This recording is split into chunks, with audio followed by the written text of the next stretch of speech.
Hello and welcome to radio Himalaya. میں ہوں doctor امجد ایوب مرزا. ناظرین، ایران کے صدر کی 19 مئی کو ہیلی کاپٹر حادثے میں ڈیتھ کے بعد بے شمار کانسپریسی تھیوریز بھی سامنے آ رہی ہیں، اور کچھ اہم چیزیں ہیں جو میں آپ کے سامنے رکھنا چاہتا ہوں. سب سے پہلے تو یہ کہ امریکہ کے محکمہ خارجہ کے ترجمان میتھیو ملر نے یہ کہا ہے کہ جب صدر ابراہیم رئیسی کا ہیلی کاپٹر کریش ہوا تو ایران نے ان سے بھی مدد مانگی، تاہم انہوں نے یہ نہیں بتایا کہ وہ مدد کیا تھی. انہوں نے کہا کہ یہ 45 سال پرانا ہیلی کاپٹر تھا، اور اس میں سفر کرنا جو ہے وہ ویسے ہی خطرے سے خالی نہیں ہے. یہ میں بتاتا چلوں کہ ابراہیم جو رئیسی ہیں، ان کو ایران کے سپریم لیڈر علی خامنہئی کی حمایت حاصل تھی، اور ابراہیم کو الیکشن جتانے میں انہوں نے بڑا اہم کردار ادا کیا تھا.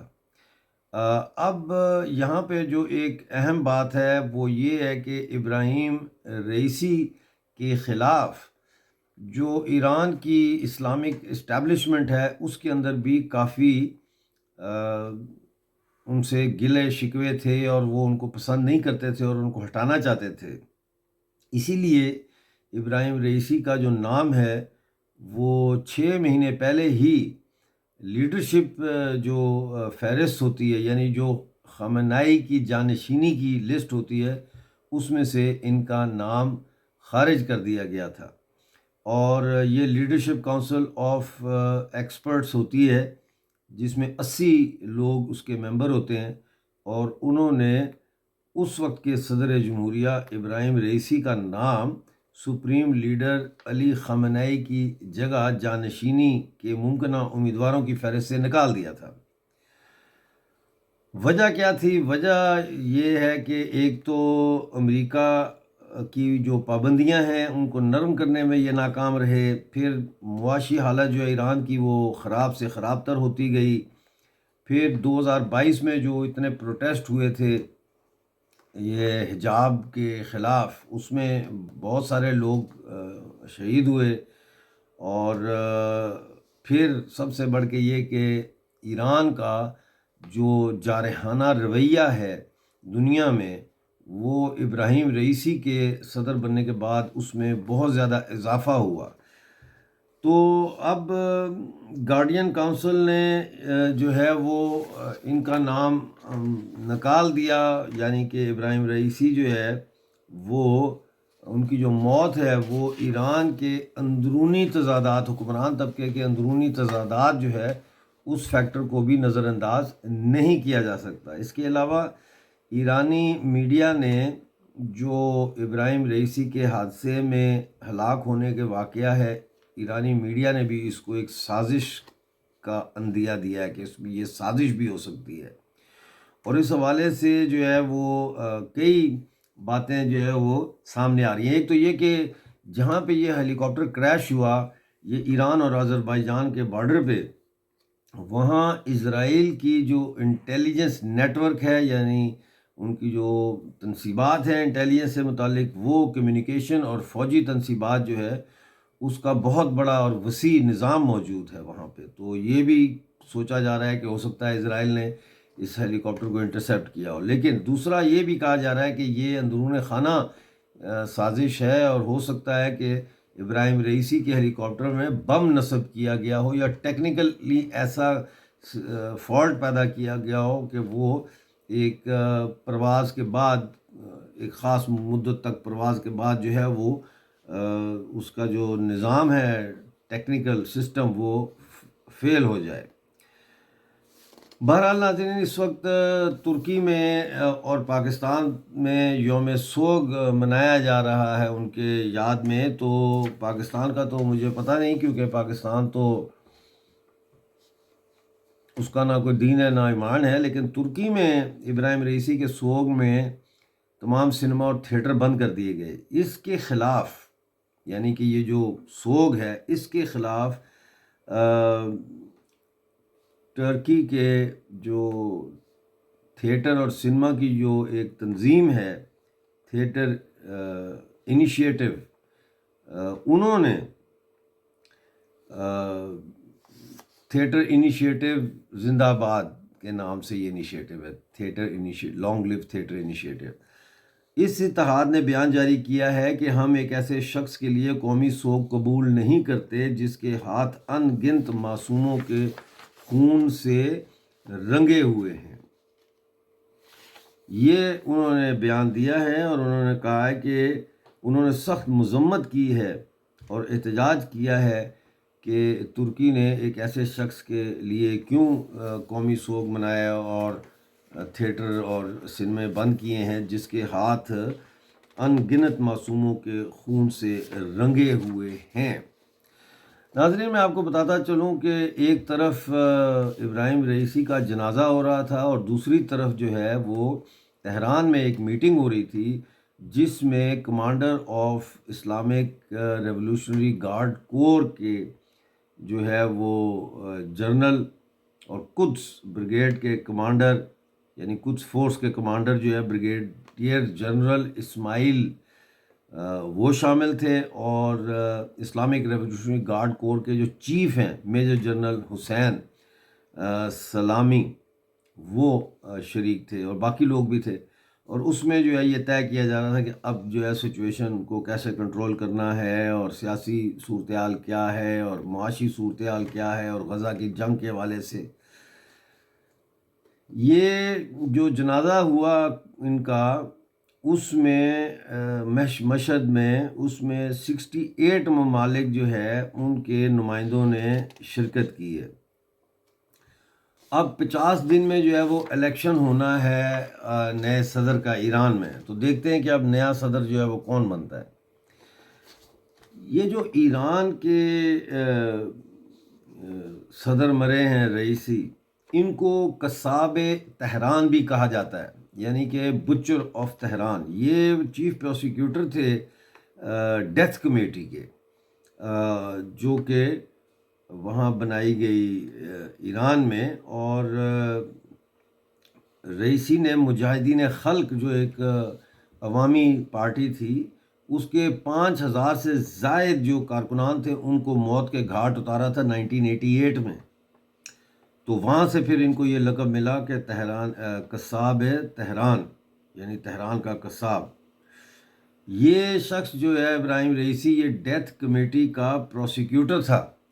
اور اس نے ہزاروں ایرانیوں کو تہران جیل میں پھانسیاں دیں، بلوچوں کو بھی بہت زیادہ کو پھانسیاں دیں۔ اور 2022 میں خاص طور پہ یہ ریسنٹلی جو اینٹی اسٹیبلشمنٹ تحریک چلی تھی وہاں ایران میں، اس میں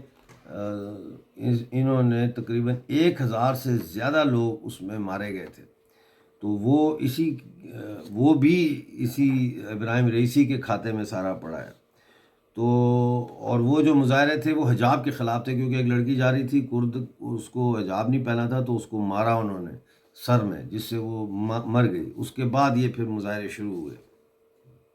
ناظرین، میں آپ کو یہ بتاتا چلوں کہ یہ جو ایران کے سو کالڈ اسلامک لیڈرز ہیں، یہ کوئی دودھ کے دھلے ہوئے نہیں ہیں، اور یہ اقتدار میں کیسے آئے، یہ بھی ایک بہت بڑا معمہ ہے۔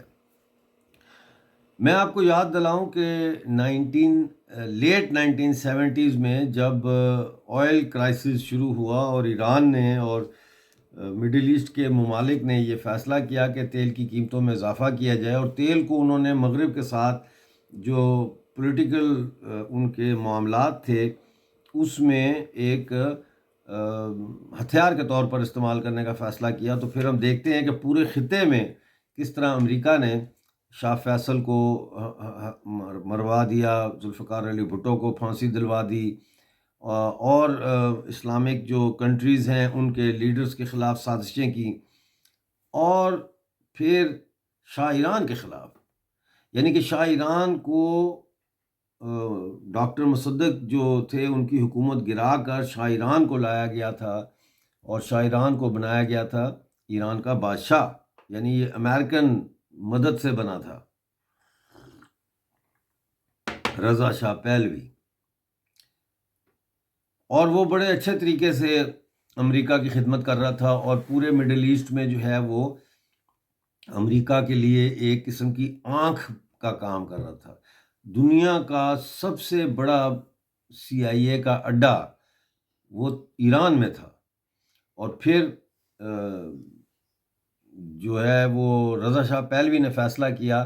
کہ ایران کو ماڈرنائز کیا جائے گا، ہمارے پاس تیل کا اتنا پیسہ ہے، تو انہوں نے پھر $69 بلین کا 70s میں ایک پلان بنایا ایران کو ماڈرنائز کرنے کا، انفراسٹرکچر یہ وہ سارا، اور انہوں نے کہا کہ ہم ایران کو جو ہے وہ یورپ کی طرح ڈیولپ کریں گے۔ یہ تو مغربی ممالک کو کسی طرح بھی قبول نہیں ہے کہ چاہے وہ مسلم ہو چاہے جو بھی ہو، تیسری دنیا کا کوئی ملک جو ہے وہ اتنا طاقتور ہو جائے۔ عراق کی مثال آپ کے سامنے ہے، افغانستان آپ کے سامنے ہے، یہ سارے ملک انہوں نے ان ملکوں کے ساتھ کیا کیا جب وہ انہوں نے ترقی کے راستے پہ چلنے کی کوشش کی۔ تو پھر جو ہے وہ انہی مولویوں کو، آیت اللہ خمینی جس کو بولتے ہیں، اور یہ سارے لوگ جو تھے، ان کو استعمال کیا گیا، کیونکہ یہ آلریڈی ایگزائل میں تھے اور فرانس میں تھے، اور پھر ان کے ساتھ امریکہ نے معاملات طے کیے، اور شاہ ایران کے خلاف جو ہے وہ ایک تحریک کھڑی کی مذہب کے نام پر، اور وہ تحریک اس لیے بھی آسان تھی کھڑی کرنا کیونکہ اس میں مسجدوں کو استعمال کیا گیا، اور مسجدوں کے جو امام تھے ان کے ذریعے جو ہے عوام کو شاہ ایران کے خلاف بھڑکایا گیا، اور اسلام کے نام پہ ان کو جذباتی کیا گیا۔ تو آپ یوں سمجھیں کہ یہ مسجد جو ہیں یہ اصل میں رجتی اسٹڈی سرکلز تھے، یعنی یہ دن میں 5 دفعہ اسٹڈی سرکل کر رہے تھے، اور جمعے کو بڑا ایگریگیٹ کرتے تھے، یعنی بڑا اسٹڈی سرکل کرتے تھے، جس میں یہ لوگوں کی ذہن سازی کرتے رہے مسلسل۔ اور اس کا نتیجہ یہ ہوا کہ جب شاہ ایران کے خلاف تحریک اٹھی تو اس تحریک کو بہت سارے جو سویلین تھے یا جمہوریت پسند سیاستدان تھے یا کارکنان تھے، انہوں نے اس بادشاہت کے خلاف تحریک کو یہ سمجھا کہ یہ بادشاہت کے خاتمے کے بعد یہاں پہ کوئی اور بہتر نظام آئے گا، اور چونکہ اس کی قیادت جو ہے وہ آیت اللہ خمینی اور اسلامک کلرجی کر رہی تھی، اس لیے انہوں نے بھی اس تحریک کا حصہ بننے کا فیصلہ کیا، جس میں ایران کی کمیونسٹ پارٹی تودے شامل تھی اور پارٹیاں شامل تھیں۔ بہرحال وہ ایک علیحدہ قصہ ہے کسی اور دن کے لیے، لیکن آپ کو یہ بتاؤں کہ جب ان کو پھر ایران پہنچانے والا امریکہ ہے، شاہ ایران کو انہوں نے کہا کہ ہم امریکہ نہیں آ سکتا، دنیا میں کسی ملک میں اس کو جو ہے پناہ نہیں دی جا رہی تھی، دوسری طرف باقاعدہ فرانس سے پیرس سے ان کو جہازوں میں بٹھا بٹھا کے مولویوں کو تہران پہنچایا گیا۔ آپ مجھے خود بتائیں کہ یہ جو ڈھونگ ہے امریکہ کے خلاف رچایا ہوا اس ایرانی سرکار نے، اسلامک حکومت نے، اگر یہ واقعی میں ایران جو ہے یہ امریکہ کے اتنے خلاف تھے اور امریکہ کو ان سے اتنا خطرہ تھا، تو پھر ان کو فرانس سے نکلنے کیوں دیا؟ ان کو وہاں گرفتار کیوں نہیں کیا؟ ان کی بڑی بڑی اسیسینیشن ٹیمز ہیں، ان کو وہاں اسیسینیٹ کیوں نہیں کیا گیا؟ یہ بہت سارے سوالات ہیں جو میں آپ کے لیے چھوڑے جا رہا ہوں کہ آپ سوچیں ان پہ۔ لیکن بہرحال 1979 میں آپ کو یاد ہوگا کہ امریکی ایمبیسی پہ حملہ ہوتا ہے، اور امریکی ایمبیسی کے عملے کو یرغمال بنا لیا جاتا ہے۔ جیمی کارٹر کی اس وقت حکومت تھی، الیکشن نزدیک تھے امریکہ کے، اور جیمی کارٹر نے بڑا کوشش کی کہ کسی نہ کسی طریقے سے جو ہے میں ان کو وہاں سے نکالوں تاکہ میں الیکشن میں ووٹ لے سکوں۔ دوسری طرف ان کے مد مقابل رونلڈ ریگن تھے۔ ریگن نے باقاعدہ آیت اللہ خمینی کو $40 ملین دیے۔ ناظرین، $40 ملین دینے کا یہ رپورٹس موجود ہیں کہ ریگن نے ایرانی اسلامک گورنمنٹ کو 1979 میں $40 ملین دیے کہ ابھی ان امریکی یرغمالیوں کو مت چھوڑنا، کیونکہ ہم چاہتے ہیں کہ جیمی کارٹر الیکشن ہارے، اور ریگن یہ کہہ رہا تھا کہ جس دن میں جیت گیا الیکشن، 1 ہفتے کے اندر اندر میں ان کو چھڑا لوں گا، تہران میں جو قید ہیں امریکی سفارتکار ان کو، اور وہی ہوا۔ ادھر سے ریگن الیکشن جیتا، اور 1 ہفتے کے بعد جو ہے تمام ہوسٹیجز جو تھے یہ رمالی امریکنز، ان کو ایرانی سرکار نے چھوڑ دیا۔ یہ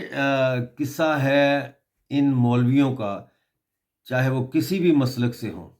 آج ایران کو تباہ و برباد کرنے میں ان مولویوں کا ہاتھ ہے، جو بنیادی طور پر CIA کا ہی کام کر رہے ہیں، جو بنیادی طور پر مغربی طاقتوں کے ہی سہولت کاری کر رہے ہیں کہ ایک ایسے ملک کو، ایران کو، جس کے پاس تیل ہے، معدنیات ہیں، سارا کچھ ہے، اس کو غریب ترین کر دیا ہے۔ اور یہ اسلامک جو مولوی ہیں، یہ اقتدار میں چمٹے ہوئے ہیں اس بات پر، لوگوں کے اندر یہ خوف پیدا کر کے کہ دیکھو امریکہ یہ کر رہا ہے، امریکہ وہ کر رہا ہے، امریکہ کے سامنے ہم ڈھال ہیں، ہم لڑ رہے ہیں پوری دنیا میں، حالانکہ پوری دنیا میں ایران تباہی مچا رہا ہے۔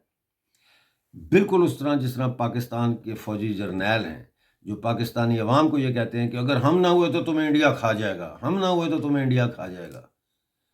سمجھ آ رہی میری بات کی؟ دیکھتے رہیں ریڈیو ہمالیہ، ویڈیو کو لائک کریں، شیئر کریں، چینل کو سبسکرائب ضرور کریں۔ ملتے ہیں اگلی ویڈیو میں، اس وقت تک کے لیے خدا حافظ۔